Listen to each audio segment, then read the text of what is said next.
الولد ده دخل المكان الأثري لوحده، بس الحاجة اللي خرجت منه مش هو الطفل اللي رجع من المقبرة. في منطقة أثرية بعيدة عن البيوت والزحمة، مكان قديم جدا الناس كانت بتزوره الصبح، لكن بعد المغرب محدش كان بيحب يعدي من جنبه. كان في معبد مهجور ومقابر مفتوحة نص فتحة وحجارة مكسورة وتماثيل ناقصة ورسومات على الحيطان محدش كان فاهم معناها. المكان من بره كان شكله عادي بالنسبة للزوار، شوية أعمدة قديمة وصور الناس بتتصور جنبها، لكن اللي يعرف المنطقة كويس كان عارف إن في حتت هناك ما ينفعش تدخلها، خصوصاً الحتة اللي ورا المعبد عند النزلة الحجر اللي بتوصل لباب صغير في الأرض. باب كان دايماً مقفول بسلسلة ومكتوب جنبه تحذير قديم، بس التحذير نفسه كان ممسوح، كأن الزمن مسح الكلام وفضل الخوف بس. في يوم من الأيام أسرة بسيطة راحت تزور المكان، الأب والأم ووالدهم الصغير سليم، عنده 10 سنين، شقي وفضولي، من النوع اللي لازم يلمس كل حاجة ويسأل عن كل حاجة ويجري من غير ما يبص وراه. سليم كان طول الوقت ماسك لعبة صغيرة في إيده، عربية حمراء قديمة، وكل ما يشوف ممر أو فتحة بين الحيطان يجري ناحيتها، وأمه تفضل تنادي عليه وترجعه. في الأول اليوم كان عادي جدا، صور، ضحك، شوية زوار، مرشد بيشرح تاريخ المكان، وسليم مش مركز في أي كلام، هو بس عينه كانت على الممرات الضيقة اللي بين الحيطان القديمة، كأنه حاسس إن في حاجة هناك بتناديه من بعيد. قبل المغرب بشوية الجو بدأ يتغير، الهوا بقى أبرد، المكان فضي بسرعة غريبة، والزوار بدأوا يمشوا، والمرشدين قفلوا بعض المناطق. أم سليم مسكت إيده وقالت له يلا نمشي، لكن في اللحظة دي بالذات سليم سمع صوت خفيف، صوت عجل صغير بيتحرك على الأرض. بص على إيده لقى العربية الحمراء مش معاه، وقف يدور حواليه وافتكر إنها وقعت منه ناحية المعبد القديم. قال لأمه إنه هيرجع يجيبها بسرعة، لكن أمه ما خدتش بالها وسط الزحمة، وفي ثواني سليم ساب إيدها ورجع يجري ناحية الممر. سليم دخل بين عمودين كبار، وبعدهم لقى نفسه في جزء أهدى من المكان. الصوت اللي سمعه كان واضح، كأن العربية بتاعته بتتحرك لوحدها على الأرض الحجر. شافها فعلا قدامه، بعيدة شوية، واقفة عند أول سلمة نازلة تحت الأرض. قرب منها ببطء، وأول ما مد إيده يمسكها العربية اتحركت خطوة لقدام، كأن حد سحبها. سليم اتجمد، بص حواليه، مفيش حد، الهوا ساكت، حتى أصوات الناس اختفت. كان المفروض يسمع أبوه أو أمه أو أي حد من الزوار، لكن المكان بقى صامت بشكل غريب. قدامه كان في باب حجري صغير مفتوح نص فتحة، نازل منه ضوء أصفر ضعيف، مع إن المفروض مفيش كهرباء تحت. سليم كان خايف، بس فضوله كان أكبر. العربية اتحركت تاني ودخلت من الفتحة. الطفل وقف ثواني وبعدين نزل وراها. أول درجة كانت باردة، تاني درجة كان عليها تراب، وتالت درجة كان عليها آثار كفوف صغيرة شبه كفوف طفل، لكن مش واضحة إذا كانت داخلة ولا خارجة. كل ما سليم ينزل الصوت فوق يبعد أكتر. بعد كام خطوة الباب الحجري وراه اتحرك ببطء واتقفل. سليم لف بسرعة، جري على الباب، حاول يزقه، لكن الباب كان تقيل جدا. بدأ يخبط عليه بإيده الصغيرة، محدش رد. نادى على أمه، صوته طلع ضعيف، مش كأنه في ممر، كأنه بيتبلع في الحيطان. سكت لحظة وسمع صدى صوته راجع له من بعيد، لكن مش نفس صوته.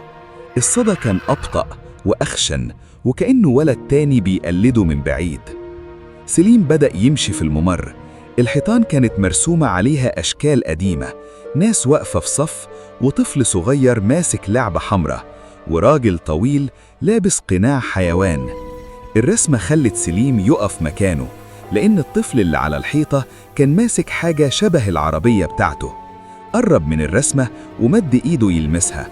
أول ما لمسها التراب وقع من على الحيطة وظهر تحتها رسم أوضح.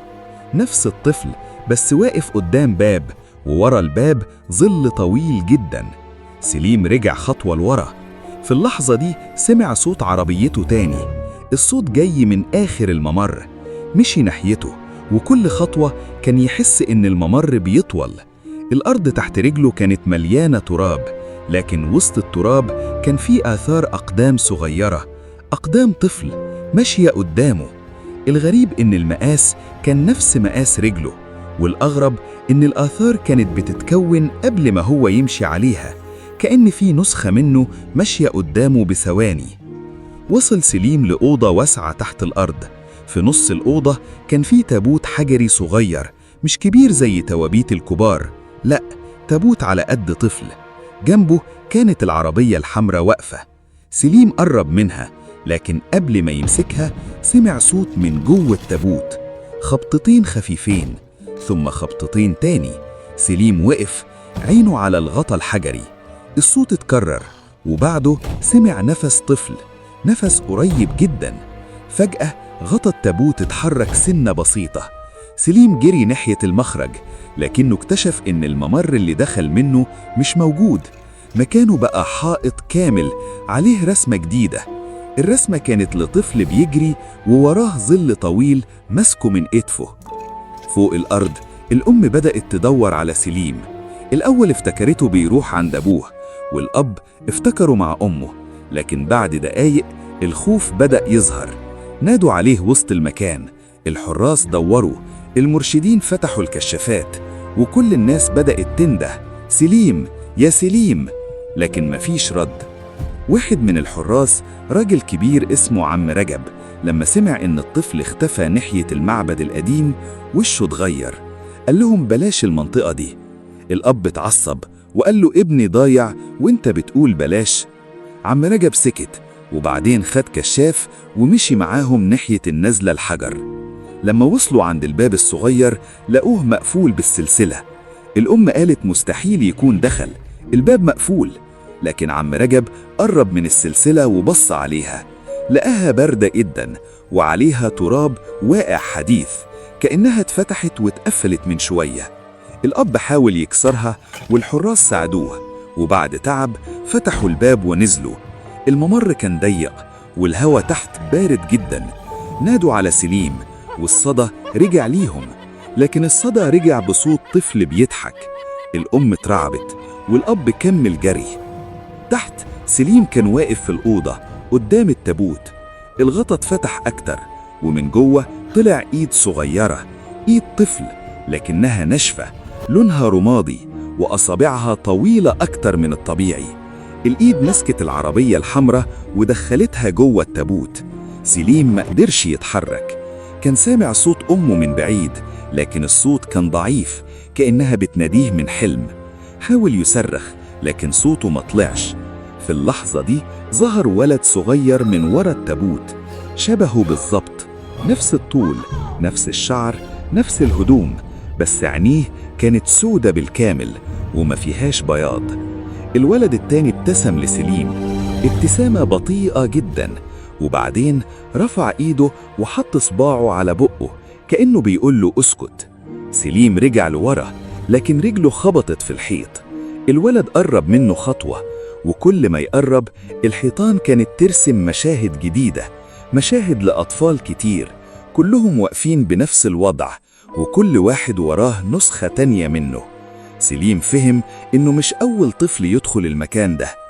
الأب والحراس وصلوا للأوضة أخيراً. لقوا سليم واقف في النص ساكت، ماسك عربيته الحمراء. أمه جريت عليه وحضنته، وهو ما حضنهاش في الأول. كان جسمه ساقع وعينه ثابتة على التابوت. الأب سأله فين؟ سليم رد بصوت واطي: كنت بلعب. الأم عيطت والحراس بصوا لبعض. عم رجب كان واقف عند الباب مش داخل، كان باصص لسليم بخوف، مش فرحان إنه لقوه. ولما الأب سأله مالك، عم رجب قال بصوت واطي: الطفل رجع، بس المكان ما بيرجعش حد ببلاش. خرجوا من المقبرة بسرعة وراحوا البيت. في الطريق سليم ما تكلمش، كان قاعد في العربية ماسك لعبته وباصص من الشباك للضلمة. الأم كانت بتحاول تطمن نفسها، تقول إنه اتخض بس وإنه بكرة هيبقى كويس. لكن بالليل أول حاجة غريبة حصلت. سليم نام في أوضته وأمه قامت تشرب مية، وهي معدية من قدام أوضته سمعت صوتين جوه، صوت سليم وصوت تاني شبهه بيرد عليه. فتحت الباب بسرعة، لقيته نايم، لكن عربيته الحمراء كانت بتتحرك لوحدها على الأرض، رايحة جاية ببطء. الأم صرخت، الأب دخل والعربية وقفت. قالت لها يمكن الهوا، يمكن الأرض مش مستوية، لكن الأم كانت عارفة إن اللي شافته مش طبيعي. في نفس الليلة صحيت تاني على صوت ضحك خفيف. راحت أوضة سليم، لقيته قاعد على السرير باصص للحيطة.